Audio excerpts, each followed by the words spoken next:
He's editor-in-chief of Breitbart News and a New York Times best-selling author. And on this podcast, he brings deep research, prescient analysis, and world-class guests. He's Alex Marlow, and this is The Alex Marlow Show. Okay, all of you know how highly I think of PragerU. They're great partners for us at Breitbart News, but I've been a longtime donor, but more interesting, a longtime consumer of PragerU. And their content is so fantastic because even if you think you know a subject matter, their 5-minute videos, you can trust that you're getting something from people who are truly unbiased and knowledgeable professors. Some of them professors, literally, everyone who does these videos are professors, at least for the day. But a real live professor, Dr. Paul Kengor, is here, who is the professor of political science at Grove City College and also the editor of the American Spectator, and someone whose work I've been familiar with for many years. And he's doing a series right now over at PragerU called The Hall of Evil, where he's gone through these just 5-minute videos where he's gone through 6 of the worst individuals of the last 100 years.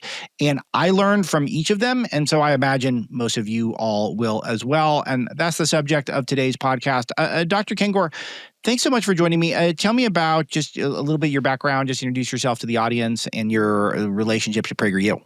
Yeah, well, thanks, Alex. And let me say I'm a big fan of Breitbart, and it's one of the first websites I check every day. Thank you. And I'm not just saying that to be nice. I mean, so it's literally one of the first 2 I check every day. And I go way back. In fact, at one point, Peter Schweizer and I did a series called Big Dupes at Big Peace. That's right. I recall the series. Yeah, back when there was that section, the Big Peace section. And I did a book called Dupes, and so that was around 2010. And so we focused on different communists and people duped by dictators, frankly. But yeah, my background, so I'm from Western Pennsylvania originally. Grove City College is where I teach. Grove City, that's in Grove City, Pennsylvania. So it's a 4-year Christian liberal arts college. I know to some people out west in California, New York, City College means community college. We're not a city college. We're a college named after Grove City. So Grove City, Pennsylvania. And I, from the Pittsburgh area, by the way, I'm from Butler, Pennsylvania. That's my hometown. I know for years, Alex, I've told people, well, yeah, I grew up in Butler, Pennsylvania, and everyone just kind of goes right over. But now we're kind of famous or infamous, right? Butler High School, class of 1984, and went to University of Pittsburgh, was pre-med, University of Pittsburgh, eventually went to graduate school in Washington, D.C., and then started doing my graduate research work on the end of the Cold War, communism, Ronald Reagan. My first couple books, God and Ronald Reagan was one, The Crusader, Ronald Reagan and the Fall of Communism, which became the basis of the 2024 Reagan movie starring Dennis Quaid. So when people watch that, I didn't know that. That's very cool. Congratulations on that. Yeah. So when people watch the film and they see up there on screen, producer Mark Joseph, writer Alex Klausner, based on the book by Paul Kengor. But that in itself is a long story. I mean, it took. Well, what is that book? Because I'm sure people are going to want to get it. What's it called again? Yeah, so it's called The Crusader, Ronald Reagan and the Fall of Communism. And, beautiful. And the producer, Mark Joseph, called me in the summer of 2004 when he read the book before that, which was God and Ronald Reagan, and said, I'm a Hollywood producer. I want to make a movie on this. And it took 20 years, Alex. Yeah. 20 years. I mean, people like John Nolte can appreciate this. It's not atypical. I'm out here in the LA area, and I would say the average thing is from concept to when it actually comes out is like 8 years now. So it's that level. It's just so many people are involved for a conservative movie. Yeah, sure. or like double or triple it. And in fact, we made a film that, although conservatives love it, and it has a 98% approval by the audience. It has an 18% approval from the critics. And I wrote a piece on this for American Spectator saying, hey, I might get in the Guinness Book of World Records. Mark Joseph, our producer, has joked that he's going to apply to a Guinness Book of World Record entry because it's actually the biggest gap in the history of Rotten Tomatoes. Between 98% is like the highest approval rating ever by the audience. And then from there, it just to 18%. And we gave them a movie that was not partisan. We didn't take shots at Biden and Pelosi and the Democrats, and we were kind to Tip O'Neill and Mikhail Gorbachev, and they just plunge the knife anyway. You just can't make these liberals happy. They say they want tolerance, they want to hate. And I'll just say one other thing about this. So I graduated in 1984. So that was the start of Ronald Reagan's second election. I looked at a lot of the people who reviewed the film. Most of them were born after the 1980s. So they really have no idea. They just can't imagine that there was actually a time when Americans loved the Republican president. He won 49 out of 50 states in a re-election, 525 to 13 electoral college. And they just can't imagine that there is a time of unity like that in America. They say they want unity. Yeah. You give them a film about it, and they hate it. They want to hate. They want to hate. Yeah. Hey, and look, all the Democrats are invoking Reagan now. You saw, what's her face, Alyssa Slotkin at the State of the Union, how great Reagan is. Like all of a sudden, it's like, if they can contrast him with Trump, they'll do it, right? If they can say, well, Trump is, the anti-Reagan, right? Just like but they won't William explain Buckley why. Jr. now. But give me your take on that quickly before we get into the Hall of Evil, because they won't explain how Trump and Reagan wouldn't agree. I mean, I know that Trump differs with some of Reagan's trade and immigration policies, but I think those are pretty conscientious disagreements. They're not really some sort of, it's not a personal thing. It's just a slight ideological disagreement. But other than that, like, where are they that different? Seems like they have a lot of similarities. By the way, on tariffs, few people know this. I mean, Ronald Reagan saved Harley Davidson with tariffs. That's something that a lot of people don't know. But I did a book called 11 Principles of a Reagan Conservative with Young America's Foundation. And if you go to those 11 principles of Reagan, Trump can check the box on 11 out of 11. There are things like peace through strength, anti-communism, belief in the individual, freedom, all these different things. And I'll say something else that I think is actually quite touching. And I have an article on this in the latest American Spectator related to Butler and the shooting in Butler, July 13th, 2024. Ronald Reagan was shot March 30th, 1981. And both he and Donald Trump came away from those assassination attempts with this profound internal sense that they had been spared by God, protected by God for a special purpose. And Donald Trump, Trump isn't a particularly religious man. He would admit that. He's never been an atheist. But after that happened, there have probably been 100 speeches, including State of the Union, including National Prayer Breakfast a few weeks ago, where Trump has said that he believes God spared his life for a special purpose. He actually called RFK Jr., and I quote RFK Jr. on this, shortly after the assassination attempt, and said, "Are you a believer? Do you believe in God?" And RFK Jr. is like, "Yeah, it's like the central organizing force in my life." And Trump said, "Well, I now feel that way too." So they both had this profound sense or calling or mission of purpose after those shooting attempts. And that's a commonality between the two that I think going forward is not on very many people's radar. But I can tell you as a historian of Reagan, it's quite significant. Yeah, really interesting. Okay, good. Well, we got to do another conversation about some of your Reagan history, because I think it's going to continue to come back, because I think there's going to be a lot of comparisons between Trump and Reagan throughout these 4 years, because Reagan was seen as the standard bearer really for Republican presidents since Lincoln, really. And then now Trump's in the mix. And it makes a really fun and exciting conversation, I think, because their styles were different, but I think their leadership qualities were equally strong, and I think that's really it is a compelling debate, but it's or not even debate, just discussion. And I do want to get there are differences, too. So we could go through those some other time, right? Yeah, that would be great, and let's make a point to do that. I do want to talk about Hall of Evil because I spent a lot of time going through these and taking detailed notes to make sure I've got. We're going to educate the audience today on the worst authoritarians of the last 100 years, but let's talk about why you did this series first. Yeah, so PragerU, they came to me several years ago. I think it was 2018, and I did a video for them on who's the real Karl Marx, right? And I've been writing about Marx and doing books on Marx for a long time. In fact, that was actually before my book, The Devil and Karl Marx. I think what prompted that was a Wall Street Journal piece that I wrote on Karl Marx. So Alan Estrin, who's just a wonderful guy and the genius behind so many of these things, he contacted me and said, "We'd like you to do a video on Karl Marx." And I'm kind of embarrassed to admit here, but I hadn't really watched any PragerU videos at that point. Now I knew who they were. I mean, of course you know who they are. So they came to Pittsburgh rather than me going out to LA, and they brought a big crew with them. I was really kind of humbled by this. Once I saw what they did and what the operation was like, I thought, wow, I should have come to you. Thanks for doing all this. But they came out, they did it, and we recorded it in Pittsburgh. And man, that thing, I think it has like something like 5 million views on PragerU, and maybe several million more on YouTube. 8 or 9 million hits at least. I haven't checked in a while. So it went really well, and they said, that was great, let's work together at some point. So it's been a few years, and they contacted me last year, 2024, and said, we'd like to do a whole series on dictators. And I said, great, I love it, right? The worst dictators. And Alan said to me, I have 5 written down. Who do you think they are? And I said, all right, this will be fun. Hitler, Stalin, Mao. He's like, yes. All right, who else? And I said, I hope Pol Pot. And he said, all right, you got it, Pol Pot. And how about the 5th? And I said, well, this is my wish list. I don't know if you'll have them, but I'd love it if it was Fidel Castro. And he said, bingo, right?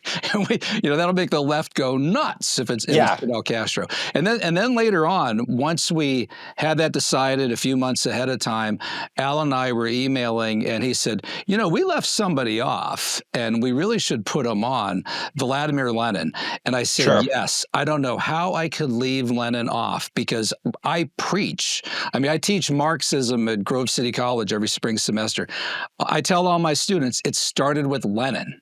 Lenin leads to Stalin, right? And Lenin, this whole academy, good Lenin, bad Stalin myth. Oh, if only Lenin had lived, 50, 60 million people wouldn't have been killed in the Soviet Union. No, Lenin took away freedom of speech, press, religion, assembly, built the concentration camps. That's what he originally called the Gulag, right? NKVD, Cheka, all that stuff. Lenin was a monster. Okay, but let's formally set the stage here. So we're going through Lenin, Stalin, Hitler, Mao, Castro, and Pol Pot. And so let's start with, and I love the list. I think it's a terrific list. And but let's start with Lenin. So Lenin was he was really sort of the first authoritarian communist. And I guess I want to start with, what do we think radicalized him? Because he was exiled to Siberia for being a revolutionary against the Tsar. But do we have any sense? It's always the question, and the answer I know is going to be no for some of these people. But what gave him his hard wiring? Well, it's a good question with Lenin. I mean, some biographers who are more sympathetic blame it on the Tsar, going after his brother, persecuting his brother. But he had this hard edge to him. Peter Struve, who a lot of people don't know about, Lenin's party was originally called the Russian Social Democratic Labor Party. That's what they were called, the Russian Social Democratic Labor Party. And they split at this conference in 1903 into what becomes the Bolsheviks and the Mensheviks. And Bolsheviks meaning majority. And Peter Struve, one of the people who split with Lenin on this, said, the animating thing in Lenin's personality is hatred. This is just an angry, vitriolic little man.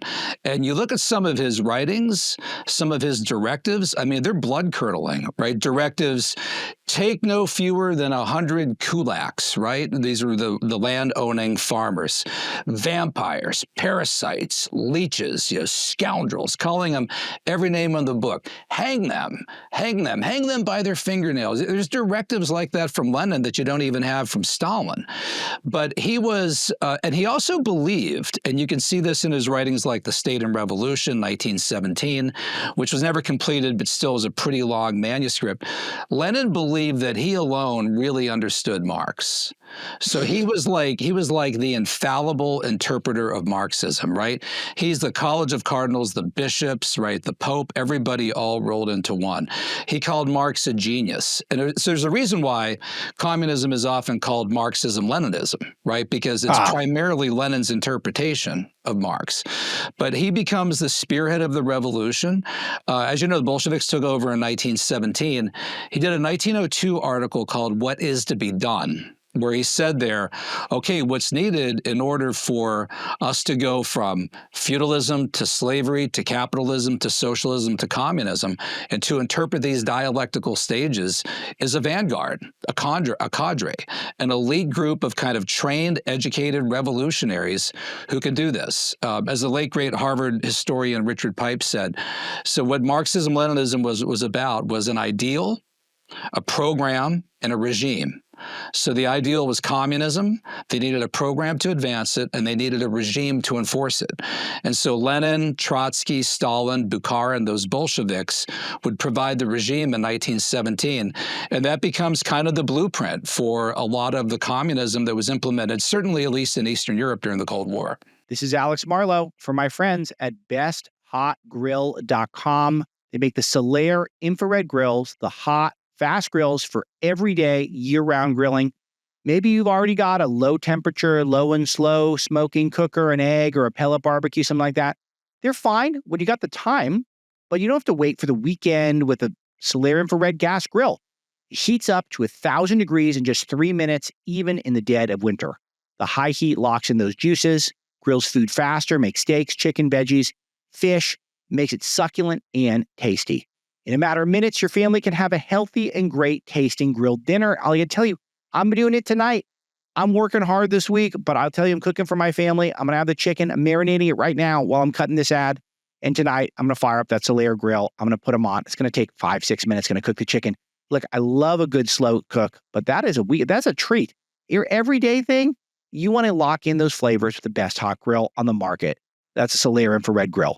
With Solaire's demo rental program, you can try it before you buy, grilling all the foods your family enjoys without a salesman berating you, beating you down.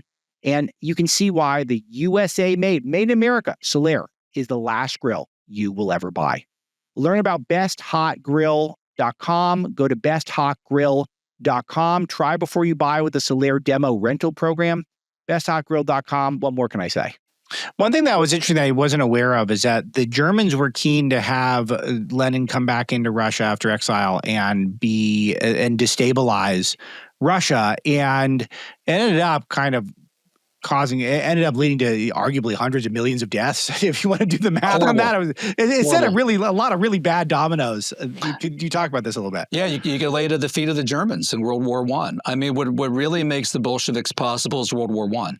And so the Tsar and Russia lose more people than any other country in the war. By the way, the Russians always lose more than any other people during the war. And then the Tsar abdicates February, March 1917.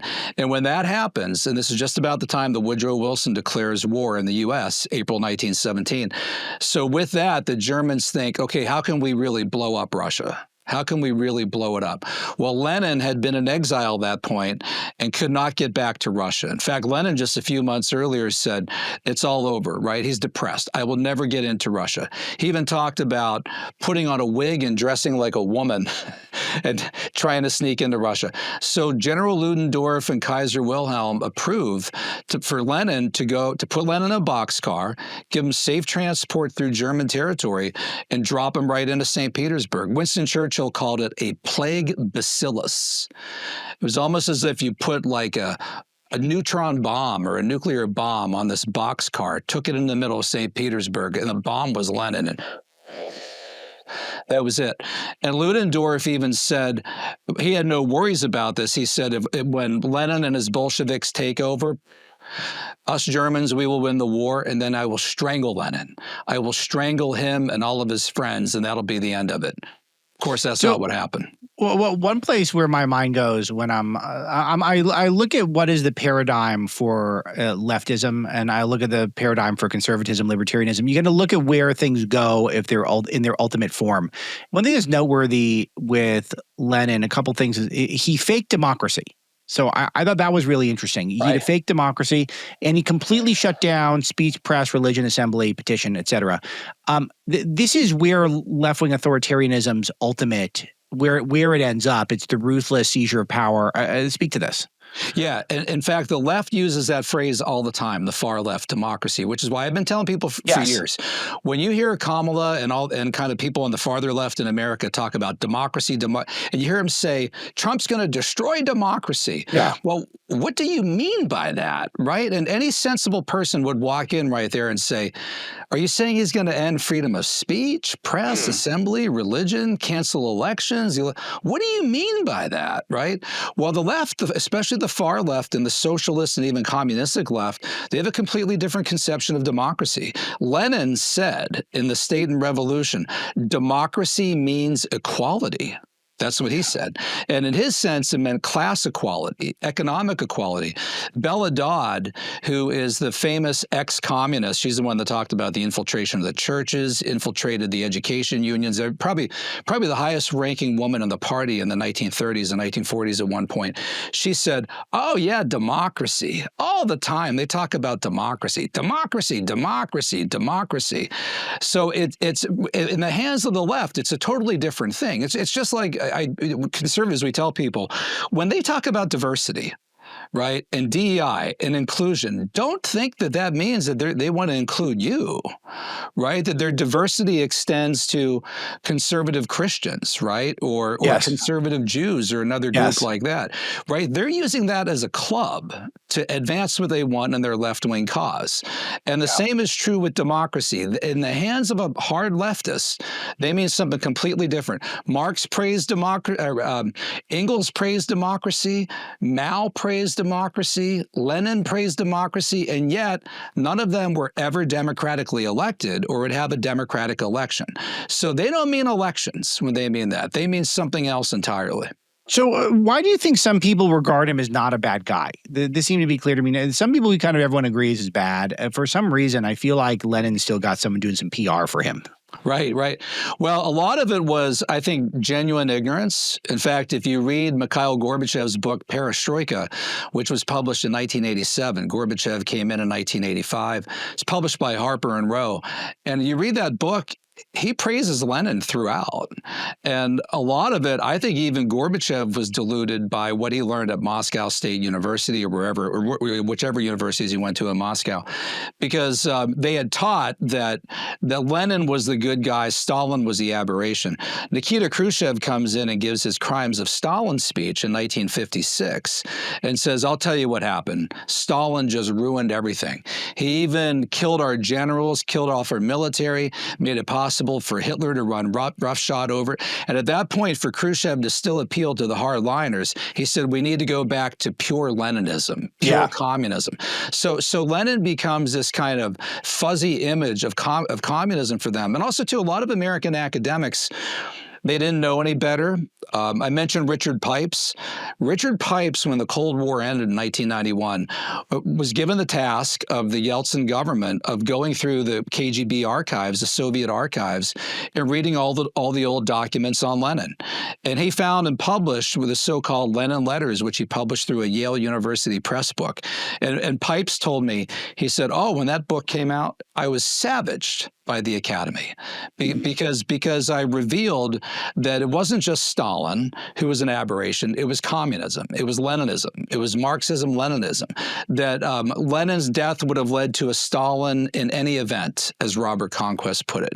And so for a lot of the Academy, that was a real wake-up call, and they didn't want to go there because a lot of them, Pipes used to say this too, it's not that they're communists. They may be a little pro-communist, right?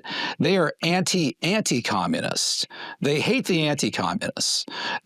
Anti-communism to them is Neanderthal. So that's why they hate the Joe McCarthys. They hate anybody. They look at anti-communism as this kind of, unseemly Neanderthal, cavemanish kind of quality. All right, so I want to go because we have 5 more people. So let's move to Stalin. So Stalin is considered the biggest mass murderer in history. You second that in your Hall of Evil series. The scope of deaths. Describe the scope of deaths, and was he aware of this? Yeah, so according to the Black Book of Communism, Harvard University Press book, came out at the end of the 20th century, 1998 and 1999, and written by former leftists. And some of them had been communists or were still pro-communist. And they said, we need to come to a reckoning here and admit to people what this horrible ideology had done. And they came up with a figure of about 20 to 25 million dead under the Soviet Union, mostly under Stalin. We now know that that number was way higher than that. And there's a lot of debate about the numbers. Robert Conquest, Lee Edwards, Alexander Solzhenitsyn, Victims of Communism Memorial Foundation. Some of these groups would use numbers as high as 60 to 70 million. A book came out, again, through Yale University Press by Alexander Yakovlev. He was Gorbachev's chief reformer. So he was considered like a reformer liberal in the 1990s. He was given the task in the 1990s of counting the skulls, trying to figure out just how many people were killed. He says in that book, Alex, he said, quote, Stalin alone annihilated 60 to 70 million people in that book. So the numbers are, I mean, they're off the charts, whether they're 20 million, 40, 50, 60, 70, which would have only been outdone, by the way, by Mao Zedong. And the Black Book of Communism says that he killed 62, 65 million. And the latest research on Mao, it could be as high as 70 plus million. So, but those two, Stalin and Mao, are in the, the winner's circle with as the top killers of all time. Wow. Okay. So how do we get Stalin, or not we as in the world? Because he was born in Georgia and he was a Pravda editor, which is mind-blowing, and you're kind of shocking that no one points that out. I want to get a sense of what his rise was like. Yeah, Lenin liked him at first. Lenin wrote in his notes, I met a magnificent Georgian, because he was from the Republic of Georgia. But then by the end, he really turns on Stalin, and he writes a letter kind of in his final years. And Lenin died quite unexpectedly in 1924, probably a brain hemorrhage in his early 50s, 53 years old. And he says there, it's really too bad about Stalin. He's too rude and crude and probably should be removed from his post. But at that point, it was too late, and Stalin had already kind of started purging people around him, protecting himself. So when Lenin died, it became a battle between Stalin and Trotsky. So that goes from about 1924 to 27. And then Stalin has Trotsky forcibly exiled, first to Alma-Ata, Kazakhstan, and then Trotsky eventually, 1927 to 1940, he's around the world, ends up in Mexico, where he's hunted down by one of Stalin's henchmen in Mexico City, who kills him with an ice pick to the back of the skull. And so at that point, well, once he's out in 1927, the Soviet Union belongs to Stalin. So Stalin became absolute despot dictator until his death, March 5th, 1953. Okay, so I'm curious, was he godless? Because it feels like you got to be pretty godless to have this level of body count. He just seemed to be so ruthless in terms of his ability to solve problems with death. Yeah, they all were. In fact, the one commonality of the communists, or of these dictators, I guess with the exception of Hitler, they were communists, and they were, they were atheists. They were militant atheists. They hated God, right? Marx said communism begins where atheism begins. Religion is the opiate of the masses. Lenin said there's nothing more abominable than religion. Religion is a necrophilia. It is medieval mildew. And Stalin was the same way. And ironically, Stalin had actually gone to seminary at one point. His mother wanted him to be a priest, as did Hitler's mother. This would have been a Russian Orthodox seminary, very liberal seminary. And so he ended up leaving that. And yeah, he was a hardcore atheist. His daughter, at the end of his life, describes very chillingly that there on his deathbed, paralyzed on one side, so he couldn't. One side kind of stuck, sort of to the bed, and he has this agonizing death where it looks at with his arm that works like she said, like he's waving off demons in the room. They're like crowding in around him, and then he musters up a kind of final bit of strength, and he makes a fist, and he kind of groans, and then falls. And his daughter said, Svetlana, said everybody in the room, these hardened atheists, just gasped. Now, she became a Christian herself. And she said, God grants a merciful death only to the just. And she said, I don't know why my father, I don't know why my father hated God so much. Oh my goodness! Well, haunted her for the rest of her life. So he and Lenin, there's a parallel that they're both bureaucrats, and it's interesting because bureaucrats are the supervillains of American life right now, and largely earned. I mean, they weren't as bad as Stalin and Lenin, but there are some not good ones. Comment on this. Yeah, in fact, I think it was Paul Johnson said that Stalin was part bureaucrat, part gangster, with no ideological notions of his own. And he did have ideological notions. In fact, he was more of a committed doctrinaire, fairly well-read communist than people realize. Like you said, he was the editor of Pravda, so he's one of the founding editors of Pravda. But yeah, he worked his way up through the bureaucracy, through the power structure. They kind of climb over the bodies on their way up to the kind of ideological totem pole, the bureaucracy. They take control, and then at that point they purge anybody who's a rival. I mean, there were several attempts at coups against Stalin, but he's able to ward them all off, especially in a period of 1934, 1936 to 1938, when he had his massive purge, his great purge, and that's when anybody that was around him who could be considered a rival for power, he took out. Now, one exception, one of the most evil men there in the early 50s when Stalin died was Lavrentiy Beria. Beria, B-E-R-I-A, head of the secret police. In fact, Stalin even referred to him as R. Himmler to the Nazis. Yeah, imagine that. And he was a serial rapist. He was a killer, just a hideous man. And Beria claimed and told Molotov, the foreign minister, he claimed that he poisoned Stalin. He said, I took him out. He said, I poisoned him at dinner. That's when Stalin got sick, and that began the several days of decline and eventually killed him. Now, when Stalin was dead, the other Bolsheviks that were the survivors of this all went around Beria and plotted against him and made sure that he was purged and executed so he couldn't get in. So the country was lucky that they got Khrushchev rather than Beria.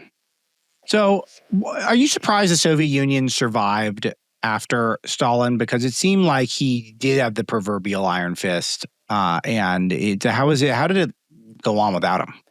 Well, I mean, these dictatorships can limp along for a long time, and it's one of the reasons why I hate the term right-wing dictator, right? But when you think of somebody like Pinochet is considered a right-wing dictator, Fulgencio Batista and Cuba, and those are people who are usually more, I guess, a little bit more militaristic. They're anti-communist, they're pro-U.S., they're pro-Soviet, but those guys usually get pushed out because it's the left-wing dictators, the communist dictators, who once they take power, they're there till they die. They're there forever. I mean, Castro takes over Cuba January 1959 and never left. I mean, he was there until his death. Handed over the wheel to his brother. Cuba to this day, almost 70 years later, is still communist. So they build up that structure where they have complete control of everything. Absolute 100% power, no freedom of anything, no freedom of private property, and it allows them to ensconce themselves and their regime in power for a long, long time, even though it's dysfunctional and doesn't work. Right. You guys all know that I've been telling you to buy gold ever since I started the show, and I'm looking pretty good in that prediction right now. $3,000 an ounce. Meanwhile, inflation's still with us. Dollars diving, stock market's on shaky ground. Goldman Sachs thinks it could go to 3,300 this year. I think they might be underselling it. I think it could be even more than that. It's up big this year. It's up huge over last year. It's up monstrous if you got into gold years ago. You don't want to make this mistake again. There's an important kicker here as well. You can add physical gold and silver to your IRA or your 401k, tax and penalty free. And my friends at Priority Gold are here to help. They have a free webinar, can show you exactly how. They'll walk you through the latest forecast, straightforward strategies. They'll do a live Q&A with you. They will help you shield your retirement from all the chaos. And I think it's going to help you grow your wealth as well. So don't wait. Go to prioritygold.com. It's prioritygold.com. You can also text freedom to 24999 and they can get you that free webinar. And when you do it, you're going to sign up and it's going to strengthen your portfolio with gold and silver. Prioritygold.com or text freedom to 24999. Smart move. Get after it. Yeah, very good. And so I guess it's a good time to get into Hitler. It felt like the most shocking revelation of the series for me was that there was no real revelation about why Hitler hated the Jews so much. And this is one of these things that you just see this throughout history, that for whatever reason, the Jews are, and I know our friend Dennis Prager has written extensively on this, but it is pretty remarkable that despite your deep history and all the interest in Hitler, there's never really been a real explanation of why he blamed the Jews for everything. Yeah, no, it's a really good question. I would say this, Alex. I mean, as communism and Nazism are both based on hatred. Okay. Right. For communism, it's class hatred. It's hatred of people based on class. Mm-hmm. It's liquidation of people based on class. Felix Dzerzhinsky, M.Y. Latsis said this. What are we doing? We are eliminating the bourgeoisie as a class. The first question we ask is, to what class does he belong? So you're eliminated based on class. For Hitler, it was based on race. It was based on race or ethnicity.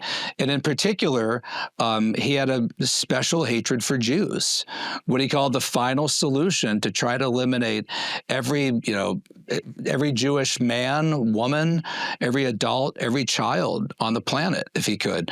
And by the way, he came pretty close. I mean, probably about half altogether. Mm-hmm. So probably about 6 million Jews at that time in the world, anywhere from about 10 to 13 million.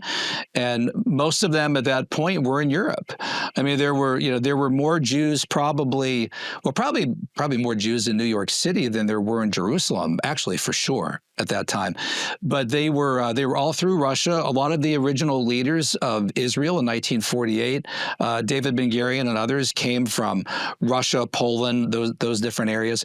But the country that had the most Jews was Poland, and he went there after the Hitler-Stalin Pact, and that's where the Warsaw Ghetto is established. That's where Auschwitz is established. Pope John Paul II's hometown, Krakow, the concentration camp there is the one that's in the movie Schindler's List.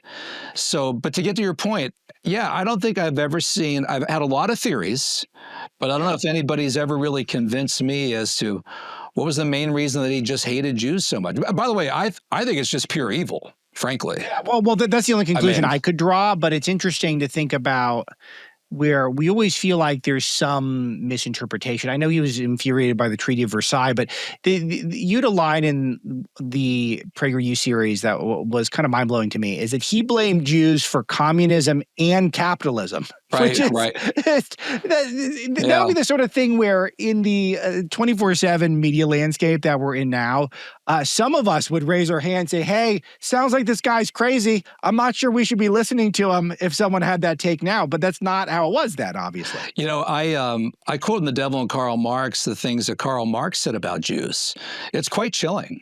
I mean, Marx was a self-hating Jew. So he was ethnicity was Jewish, born into a family of rabbis, some of them pretty orthodox. Father converted to Christianity. Marx was born May 1818, baptized 1823, 1824, became a Christian until college, left the faith in college, then became an atheist who not just didn't like Christians, but hated Jews. And his essay on the Jewish question, I mean, he says really awful things about Jews. It's stunning. In fact, speaking of the capitalism point, right? He says, what is the worldly god of Jews? Money, haggling. It's like, whoa. It's a Jewish guy saying this, right? Yeah. Wow. So yeah, he and Marx was all about capital. Marx says he hated capital. Marx loved capital, and Marx was obsessed with capital. Well, it's the same way modern leftists are obsessed with money now. Everything is seen through the lens of money, and it's really the capitalist side that also is coincidentally the side that is saying sometimes, well, not all of your happiness and fulfillment is going to come from money. A lot of it's going to come from family, spirituality. But we're the ones who at least say we're capitalists. The ones who say they're not capitalists around here are the ones who are obsessed with money. Everything is about money. Yeah. Augustine said we have a God-shaped vacuum in each of us that only God can fill. The communists believe it's a dollar-shaped vacuum in each of us, right? That's exactly right. And so, in fact, when Jesus told Satan, man can't live on bread alone, for the communists, it's all about bread alone. It's strictly about the material. Exactly they believe if they could just solve the economic problem, then everything else would work. And it's just like a lot of leftists today who are obsessed with race, right? They'll call people on the right race like, no, you guys are the one that you're seeing race here in this example, and I don't think it applies at all. Right? Yes. That's your little obsession and hatred there. Maybe it's you. Maybe it's you that's obsessed with race. So what do you make of, and this is the only contemporary question I've got during this sort of part of the show, but what do you make of this indulgence online of people who are trying to reappraise World War II and maybe Churchill was really the bad guy? Luckily, I've got a good job and I've got a wife and I've got a family. I've got hobbies. Like I don't need to spend that much time on it on a personal level, but I'm aware that it's out there. What do you make of this? It seems very strange that this has happened.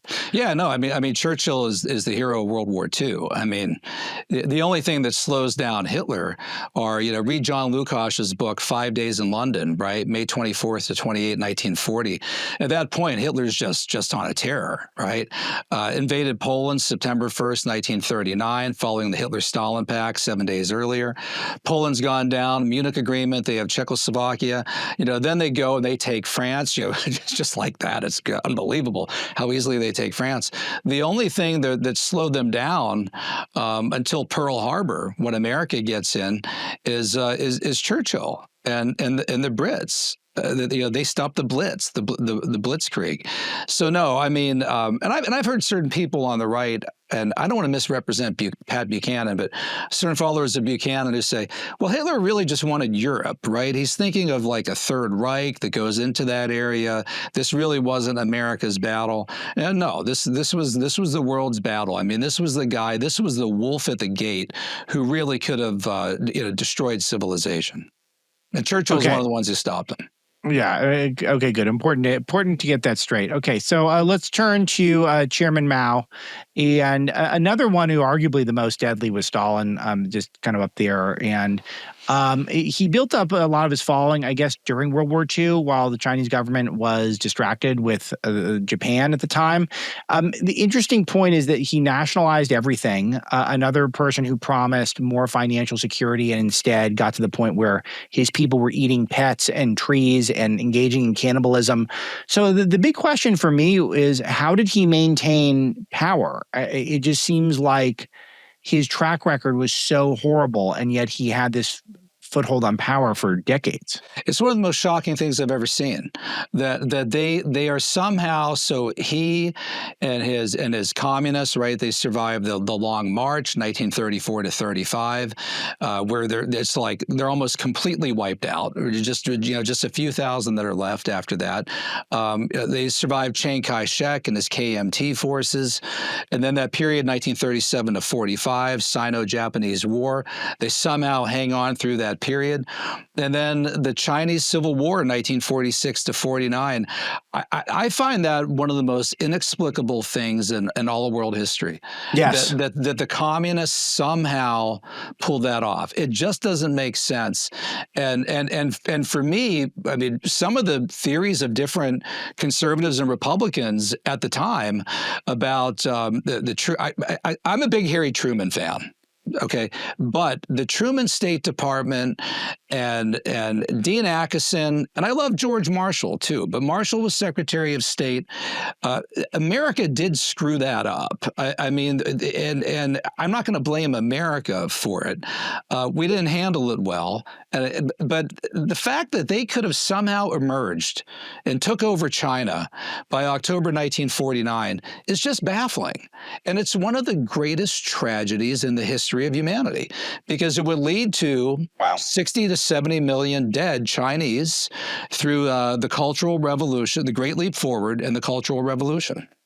Well, that's what's so fun about going through these histories, even though it's dark, but things dawn on you, even though I'm familiar with a lot of the material, but certain things, like, for example, how Hitler blaming the Jews for capitalism and communism, and the fact that Mao seemed to do nothing good and then maintain power it is truly shocking. And it just makes you it's important to just reflect on this.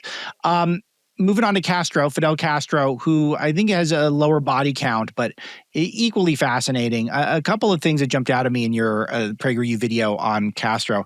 I bet you could guess if I gave you $100 what you think I would bring up first with my background. The New York Times created Castro. It's just I never thought of it that way, but that's crazy. Yes. Yeah, it's absolutely crazy. So Herb Matthews, who covered Castro for the New York Times, and Che Guevara even said, when the world had given us up for dead, the Herb Matthews piece in the New York Times resurrected us. But it was on the cover of the New York Times, I think it was February 24th, 1957. And at that point, Castro and his goons were pretty much wiped out. They were this kind of small force organizing in the mountains. And Herb Matthews goes and does this interview with Fidel Castro, and it just glows about him as this great believer in democracy. I am anti-communist, says Castro, right? I believe in freedom. I do not support communism. You know, they describe him as kind of like this George Washington of Latin America. So this is somebody who's anti-imperialist, anti-Yankee, anti-colonialist. I mean, you read this article in the New York Times, you think, wow, this Castro is great, right? This is the guy that we want. There was a cartoon about 10 years later. The New York Times used to have this famous classified section, and during the week they would advertise the classified section. I'm Jim Smith from Brooklyn. I'm a janitor at school number 5. I got my job through the New York Times, right? I'm Katie whoever. I'm a teacher in Queens. I got my job through the New York Times. And it said, I'm Fidel Castro, dictator of Cuba. I got my job through the New York Times. So yeah, the Times has a lot to answer for, and Castro getting into power for sure. So why do people like Che so much? I grew up in an era where you would still see the Che Guevara shirts. I haven't seen them as much lately, but when I was on the Berkeley campuses, they were all over the place. And you described him exactly as I had learned about him reading more conservative leading histories of him, is that he's Castro's executioner. Right. And yet I guess he was reported to be handsome. I don't know, but that's good enough. We allow for him to be an executioner because he was good looking. It's what's the deal? Yeah, exactly. In fact, he described himself as bloodthirsty. The guy was just a deranged psychopath, a complete nut. I mean, he would take a revolver that had an empty chamber in it and hold it up to one of the guys who was being threatened with execution and go, "Bad." You know, like threaten to shoot him. Just a real nut. And the worst thing about Che that everybody ought to know, and it's the worst thing about Castro too, both of them actually wanted to fire the nukes in the Cuban Missile Crisis in October 1962. They wanted to fire the nukes. And this is the best thing Nikita Khrushchev ever did. When Khrushchev found out from the Soviet ambassador to Cuba and the different interlocutors from the Soviet Union, the Kremlin, who were in Cuba, when he found out that because Khrushchev said, well, the U.S. has missiles, on our doorstep, so we could put missiles in Cuba. That will be a check there. The delivery time in the United States goes from about 17 minutes to suddenly a minute if we can put them in Cuba. So it's more of like a strategic thing. He didn't want to use them. And then when he found out that Fidel and Che actually wanted to use them, called a late night session on a Sunday night, and this is from his son, Sergei Khrushchev, details this at great length in his biography of his father. And he said, get the missiles out. Get them out now, get them out now, get them out now, get them out now. Because he didn't realize there'd be people in America in the 1990s and 2000s wearing Che Guevara t-shirts, right? But he thought these guys are insane. They actually want to use the nukes. And both Fidel and Che, I quote one authority, he described it as Castro wanted to pull the temple down upon his head. He was willing to make Cuba this international historic martyr to communism. So he basically promised health care and literacy and no money. The salaries were capped, like $200 a year, even though he was getting very wealthy, which is just crazy. The guy's a billionaire. Yeah. Yeah. So healthcare and literacy, though, how literate were they, and how great was their healthcare for that to be you trade everything for it? Yeah, I mean, first of all, with literacy, their literacy rates are self-reported, and this is part of the problem. You can't really verify. Always convenient. I know you can't really verify anything like that in Cuba. But the fact of the matter, it doesn't take much money to teach people to read. I mean, my wife has homeschooled 8 of our kids, and it doesn't cost, the Kengor household $20,000 per year per student, right, to teach our kids to read, like it does in some of the public schools, right? So it doesn't cost a lot to teach people to read. Reading can be taught pretty easily, but they are self-reported. The healthcare rates, do they have a low infant mortality rate? It's self-reported. They claim that they do, but they also had low infant mortality rates before Castro, in part because it's an island in the Caribbean, and it's pretty healthy. I mean, things grow there pretty easily. So I think a lot of the claims of excellent health care, and by the way, you liberals and leftists who are watching right now, if Cuba's health care is so great, okay, why aren't you going there for it? All right.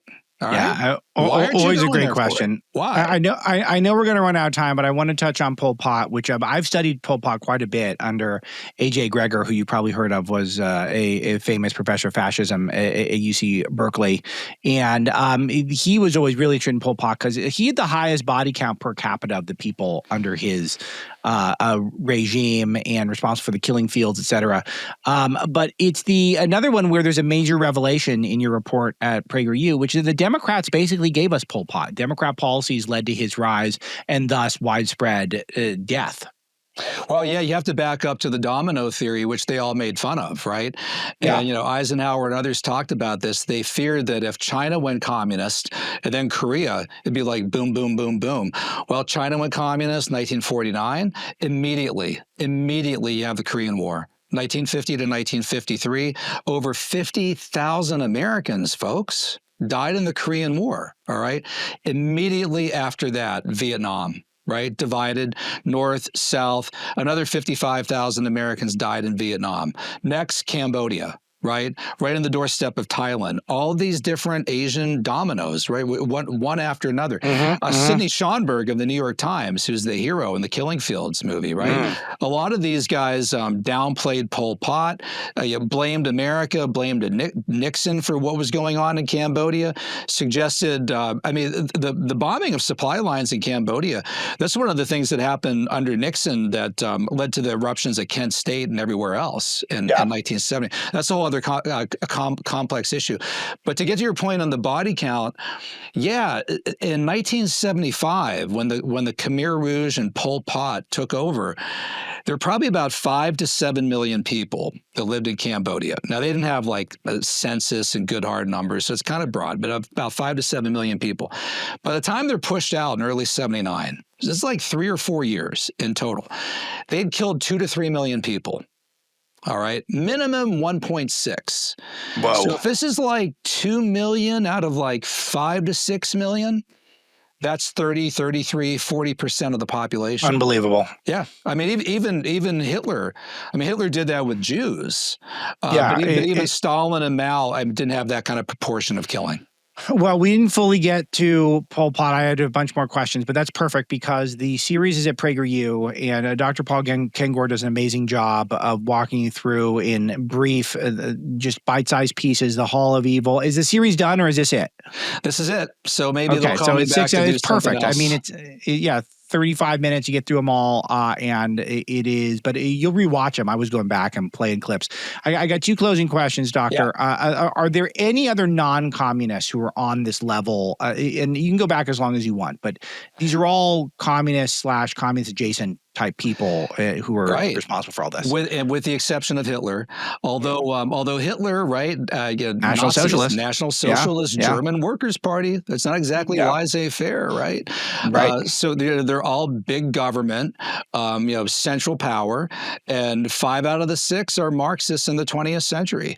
And I should note that the Black Book of Communism said that communist governments killed over 100 million people in the 20th century. If you go through some of the numbers we talked about here, it could be 130, 140 million. And that's from about 1917 to about 1979, frankly. And that doesn't even consider where we are today, what's happened in North Korea today. But there's never been anything like this in the history of humanity. I mean, no ideology has ever killed so many people. Do you find any commonalities between all 6 of these guys? Well, communism would be closest. I would also say that, how about this? Evil. If you want an explanation for all of it, evil. Most of them were atheists. And, Hitler at one point had been raised a Christian, so had Stalin. But clearly, by the 1940s, he's completely repudiated that. So the one thing I would say that they share in common is just plain right out, evil. That's amazing. It's great stuff. What PragerU does is great. What you do is so great. Dr. Kengor, anything else I can plug for you before I let you run? No, thanks. Check out our website for the American Spectator, spectator.org. And I teach at Grove City College, and my books are listed at Amazon, Devil and Karl Marx, and a few others. Okay, fantastic. PragerU.com for all the videos, or their YouTube page, which is where I tend to get it. Don't be afraid to leave a donation, as I do every year for our good friends over there. And supporting Dr. Kengor and all of his books are terrific. And let's do this again. We'll talk Reagan sometime soon. Thanks, Doc. You got it, Alex. All right, thanks so much. Thanks to Misty. Thanks for all of you in the audience, and we'll talk to you next time.